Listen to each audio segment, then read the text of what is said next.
Victoria histórica y contundente en las elecciones presidenciales de Chile del republicano José Antonio Kast sobre la comunista Janet Jara.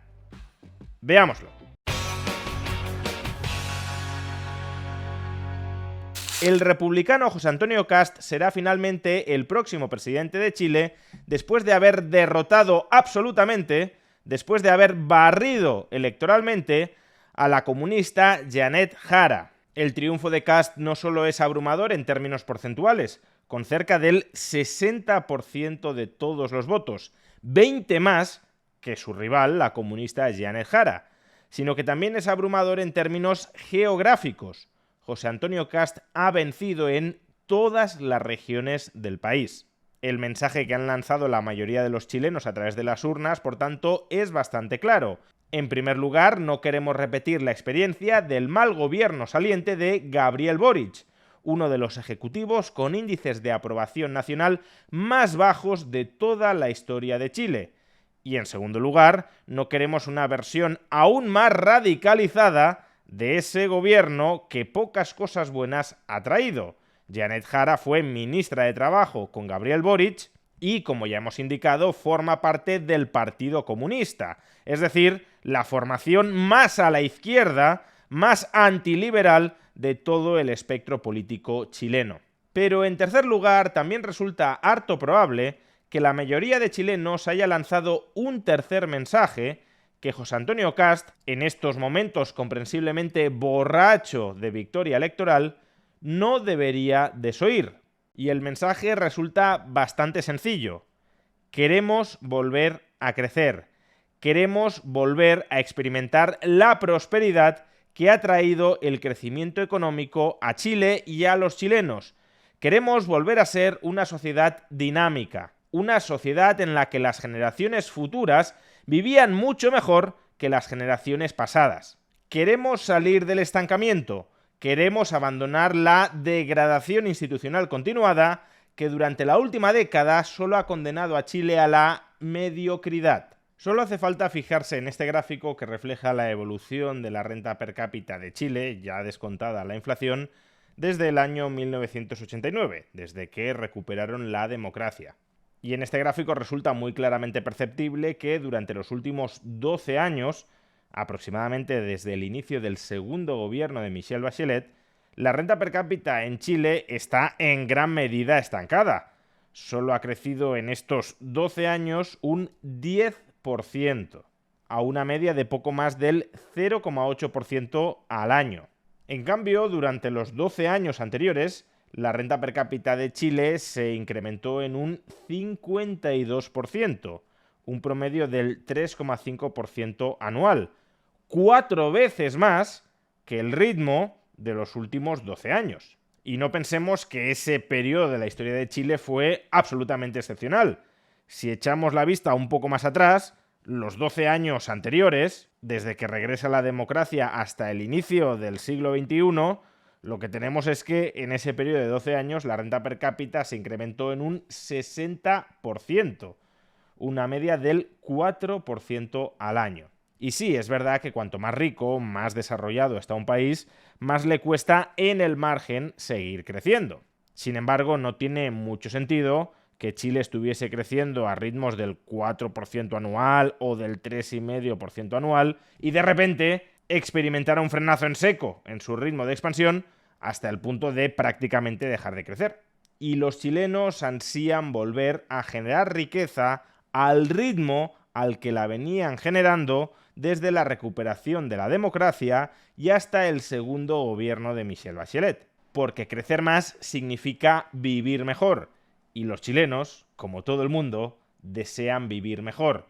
Por tanto, ese es uno de los principales retos que va a tener encima de la mesa José Antonio Kast. Y no es un reto menor, porque, repito, Chile lleva prácticamente 12 años estancado. Y eso significa que hay problemas muy de fondo que es urgente resolver para poder relanzar ese crecimiento económico.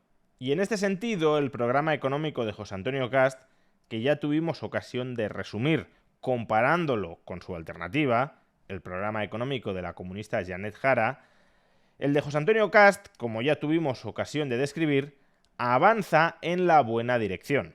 Esa dirección consiste en darle más espacio al sector privado, liberándolo de cargas fiscales y regulatorias para que ese sector privado, que fue la punta de lanza del crecimiento económico de Chile durante sus 2 décadas brillantes, pueda volver a generar riqueza con dinamismo, que la bota visible del sector público no aplaste la creativa y revolucionaria mano invisible del mercado.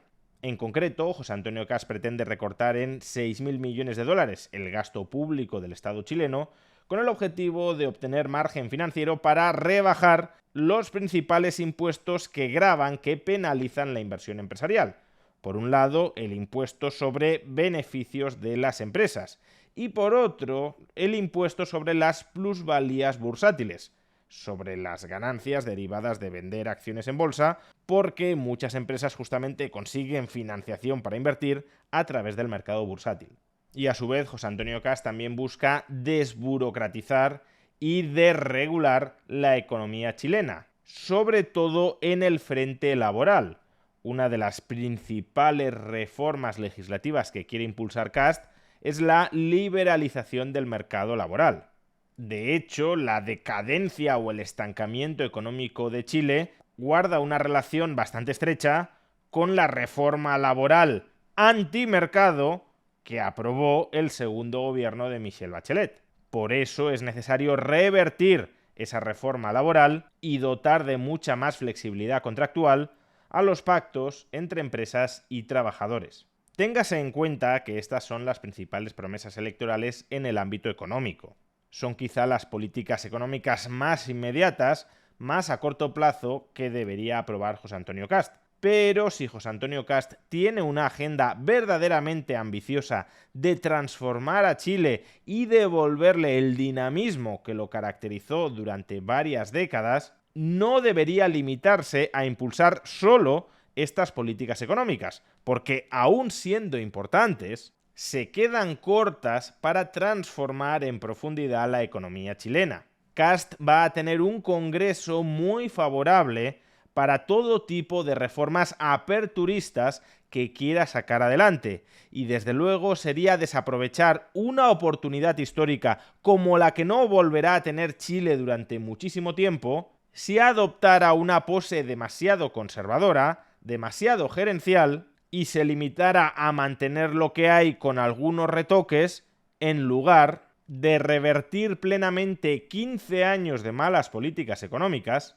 y retomar la modernización de la economía chilena desde el punto en el que jamás debió desviarse hace década y media. José Antonio Kast debería mirarse en el espejo de su vecino Javier Milei en Argentina, tanto por la ambición, la convicción y el coraje para sacar adelante reformas muy profundas y muy necesarias para la economía del país.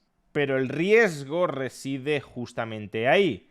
José Antonio Kast no tiene la convicción que sí posee Javier Milei y quizá aún más relevante, las circunstancias económicas de Chile no apremian tantísimo a su presidente para sacar adelante una agenda tan enérgicamente reformista como la de Javier Milei, a diferencia de lo que sí sucedía con las circunstancias económicas de Argentina, que imploraban sí o sí una motosierra inmediata sobre el gasto público y sobre la hiperregulación de Argentina. Kast podría tener la tentación de apoltronarse durante los próximos 4 años en los sillones presidenciales de la Casa de la Moneda, evitando pisar muchos callos y por tanto buscando una presidencia tranquila. Pero si hiciera eso, si cayera en la tentación de hacer eso, Chile no volverá a ser aquel Chile que era una envidia para todo el continente por su fulgurante dinamismo económico. José Antonio Kast tiene ante sí una oportunidad histórica para relanzar con fuerza el crecimiento económico de Chile, para convertir nuevamente a Chile en uno de los principales motores de la región. Ojalá el cálculo y el tacticismo político no le lleven a desaprovecharla, porque de hacerlo no solo estaría pavimentando el camino para que regrese la izquierda al poder, sino sobre todo y mucho más relevante, estaría traicionando a los chilenos del presente y del futuro.